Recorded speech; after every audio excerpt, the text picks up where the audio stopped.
Hello everyone. My name is Disha Mehta, a legal intern at Lexis and Company and a law student at Gujarat University.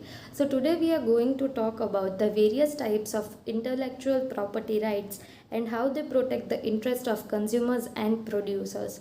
So in the first part of the video we had already discussed about the patent, trademark and copyrights. And in this video we are going to discuss about unfair competitions, industrial design, trade secrets, and databases, which are the remaining types of intellectual property rights. So let us know what it is all about. So first one is unfair competition.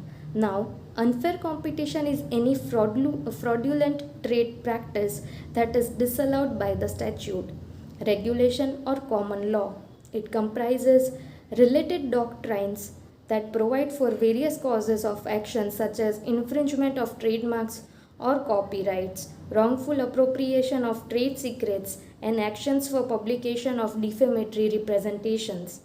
The law protects the economic, intellectual, and innovate investments made by business to differentiate themselves and their products. It also seeks to enhance competition by offering incentives to businesses to promote better goods and services than the competition.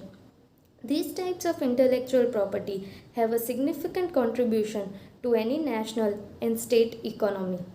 Majority of industries depend on the adequate enforcement of their patents, trademarks and copyrights. Consumers too use intellectual property to ensure that they are buying safe and guaranteed products.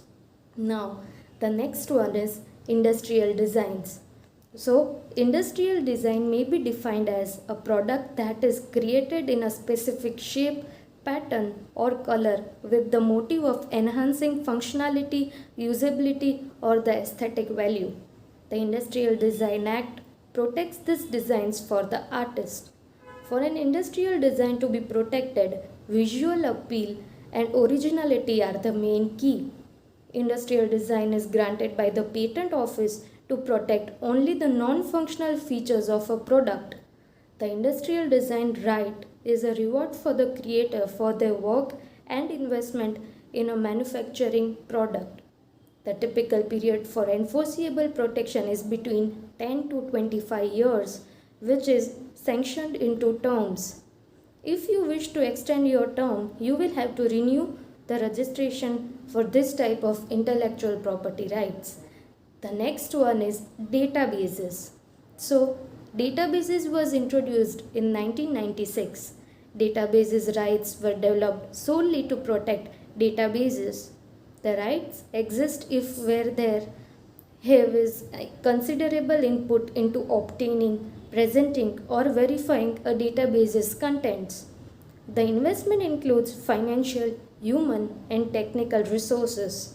The original owner of the database is the creator of the database and has the responsibility of obtaining, verifying, and presenting the contents of a database. The maker of or creator also assumes the risk of investing in the same.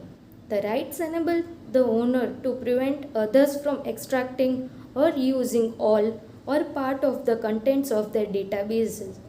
The right is granted for 15 years from the date of creation. However, if the database is published within this time, the database rights are enforceable for 15 years from the date of publication. The last one is a trade secret. A trade secret is information that is not publicly known and reasonably ascertainable. It assures its owner a competitive advantage. For a trade secret to be effective, the owner must keep it confidential. This is achieved by using non-disclosure methods and implementing policies and practice that restrict access to that information. For example, the Coca-Cola company has a trade secret in its formula for Coca-Cola. Protecting this formula ensures that other companies are not able to duplicate the Coca-Cola product. So here are the types of intellectual property rights, and there are multiple options for companies to protect their ideas in every shape and form. These intellectual property rights help in protection add economic value, and ensure the idea protection for the same. Hope you like it. Thank you.